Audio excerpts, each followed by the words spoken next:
We continue our conversation with Senator Bryan Townsend. I want to continue the conversation on the budget and get off the prevailing wage for a second and just come up with any kind of possible solution, which I know is difficult to put in anybody's lap because we've been talking about this for so many years.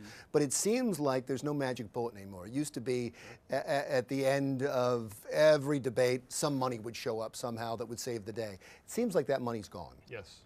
So what now? I mean, the governor talked about, the very first time I talked to him after he was elected, he said every tax increase is on the table.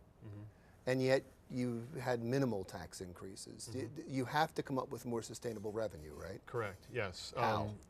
So, and let's be clear, on the spending side, we need to look at that too. I mean, healthcare costs are rising very quickly and are a huge part of the budget, and so there are efforts underway to take a look at that.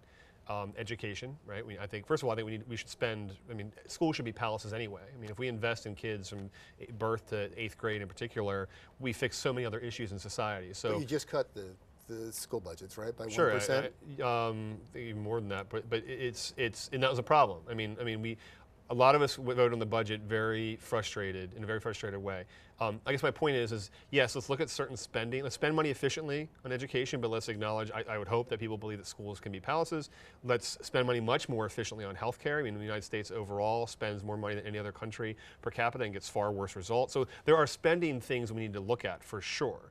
But we also need to look at the revenue side, and that's been one of the most frustrating points the past few years. I was a member of the DFAC Revenue Subcouncil that put out a report in 2015 that talked about, as you had said, Delaware over the years had a series of sort of magic bullets, silver bullets in revenues. Casinos used to be a big part of what we had. Unclaimed property was increasing tremendously in the 1990s for the better part of the first decade in the 21st century.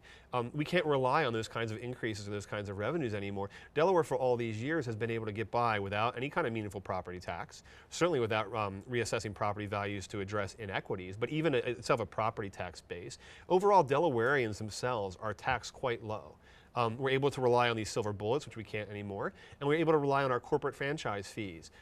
You're treading on dangerous ground here. I understand that Delawareans take what you're talking about, their lower taxes, as part of the identity, as part of the fabric of being from Delaware. When you start chipping away at that, they get upset, don't they? Yeah, they also get upset when their water isn't clean. They get upset when their roads aren't paved. They get upset when we don't have funding for addiction treatment. I mean, these things cost money, and most constituents I meet don't have a problem with paying taxes to fix important things.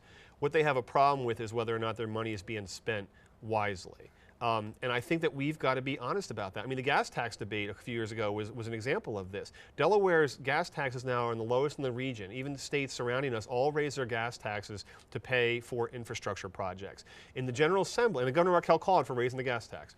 In the General Assembly, unfortunately, colleagues felt that the better thing to do, I think in some ways the more sly thing to do, was rather than raise gas taxes, let's raise DMV fees. The problem with that, Larry, is that Delawareans are the ones who pay DMV fees basically exclusively, right? All those fees almost entirely just paid by Delawareans.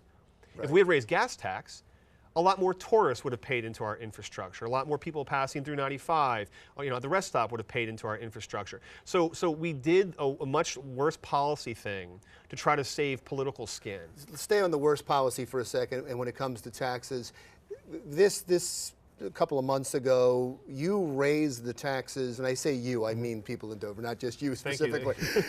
You raised the taxes on the franchise fees, on the incorporation fees. And is that a smart thing to do? Can you drive people away by doing that? No, we don't think so. I mean, that was part of the recommendation of the 2015 report. Every few years, every 5 to 7 years or approximately, we can raise those corporate franchise fees, especially on the biggest companies in the world, by some amount. The market will bear that. I could talk to you forever. I really appreciate you being here. Please come back. Thank you, Larry. Especially as this budget crisis goes on.